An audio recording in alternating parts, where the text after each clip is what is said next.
حضرت ابو طفیل رضی اللہ تعالیٰ عنہ فرماتے ہیں کہ میں نے نبی کریم صلی اللہ علیہ وسلم کو مقام جعرانہ میں گوشت تقسیم فرماتے دیکھا۔ تو یہ مقام جعرانہ مکہ معظمہ کے قریب ہے۔ جو عمرہ کرنے گئے ہیں وہ یہ جانتے ہوں گے کہ قریب ترین جو احرام باندھتے ہیں عمرے کی ادائیگی کے لیے وہ مسجد عائشہ ہے۔ اس کے علاوہ جعرانہ میں، مسجد جعرانہ میں بھی، وہاں سے بھی عمرے کا احرام باندھا جاتا ہے۔ تو اس مقام پر نبی کریم صلی اللہ علیہ وسلم کو گوشت تقسیم فرماتے دیکھا کہ ایک بی بی صاحبہ آئیں، حتیٰ کہ نبی کریم صلی اللہ علیہ وسلم سے قریب ہو گئی تو حضور صلی اللہ علیہ وسلم نے ان کے لیے اپنی چادر مبارک بچھا دی۔ وہ اس پر بیٹھ گئیں۔ میں نے کہا کہ یہ کون ہے؟ حضرت ابو طفیل نے لوگوں سے پوچھا کہ یہ کون ہے جن کے لیے اس قدر عزت و تکریم کا اظہار فرمایا جا رہا ہے؟ اور لوگ آتے ہیں، حضرت جبرائیل علیہ السلام آتے ہیں، تو جبرائیل علیہ السلام دو زانوں حضور صلی اللہ علیہ وسلم کے سامنے بیٹھتے ہیں ادب و احترام کے ساتھ،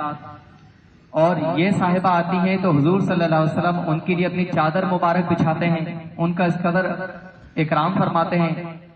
تو یہ صاحبہ کون ہے؟ تو لوگوں نے کہا کہ یہ حضور صلی اللہ علیہ وسلم کی وہ ماں ہیں جنہوں نے حضور کو دودھ پلایا۔ ابو داؤد کی حدیث شریف ہے یہ۔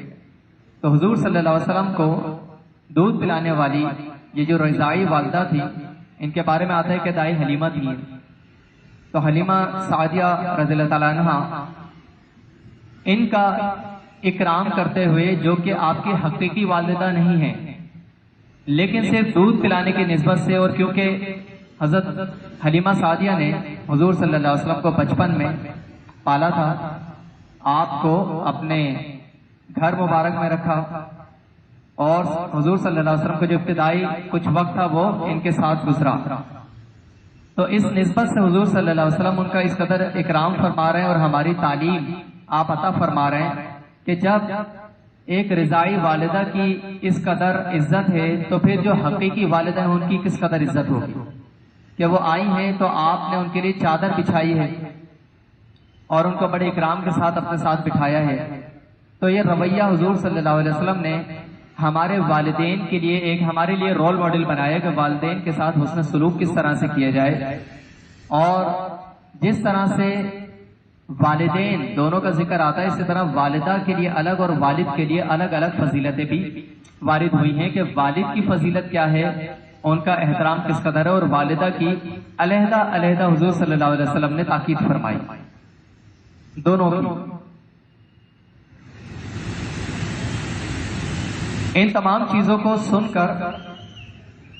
صرف سبحان اللہ نہیں کہنا ہے بلکہ اس کو اپنی زندگی میں نافذ بھی کرنا ہے۔ اپنے جو چھوٹے ہیں ہمارے یا ساتھ کے افراد ہیں ان کے سامنے بیان کریں۔ بچوں کو اگر شروع سے ہی اس طرح کی روایات آپ بتاتے ہیں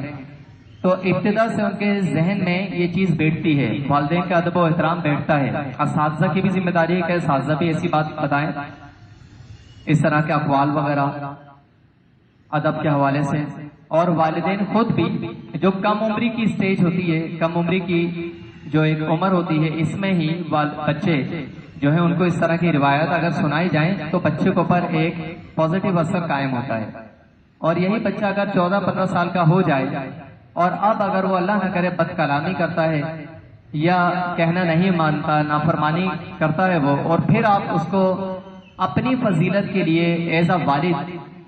اگر آپ یہ حدیث شریف سناتے ہیں تو اس کے اوپر ممکن ہے کہ اتنا اچھا اثر قائم نہ ہو جتنا کہ کم عمری میں اس کے اوپر قائم ہو سکتا ہے۔ تو بچپن ہی سے اس طرح کے جو حکایات ہیں، احادیث مبارکہ ہیں، آیات قرآنیہ وغیرہ ہیں، وہ جب ان کو سنائی جائیں گی، ایسی دینی مجالس میں ان کو لایا جائے گا، تو والدین کے علاوہ اگر کوئی اور شخص یہ روایت بیان کرتا ہے تو اس کا زیادہ بہتر اثر قائم ہوتا ہے، بجائے اس لیے کہ آپ اپنا جو ایک حق ہے وہ اس کی تعلیم آپ خود سے کریں، اور اس حق کی تعلیم اگر کوئی اور شخص کرتا ہے تو بچے کے اوپر یہ زیادہ بہتر اثر پیدا ہوتا ہے۔ تو کوشش کریں کہ جو آپ کے ماتحت ہیں، آپ کے چھوٹے بھائی وغیرہ ہیں یا آپ کی اولاد ہے، تو ایسے بچوں کو اپنے ساتھ لے کر ایسے مقامات پر جائیں کہ جہاں پر کسی درس وغیرہ کا سلسلہ ہو، تاکہ شروع سے ہی چھوٹے چھوٹے پوائنٹس ان کے ذہن میں بیٹھتے رہیں۔ ضروری نہیں کہ وہ سارے کی ساری باتیں ان کی سمجھ میں آ جائیں، لیکن چھوٹی چھوٹی کچھ باتیں ان کے ذہن میں بیٹھتی ہیں، علماء کرام سے ان کا ایک رابطہ قائم ہوتا ہے، تو علماء کرام کے مجالس میں ان کو ساتھ میں لے جایا جائے۔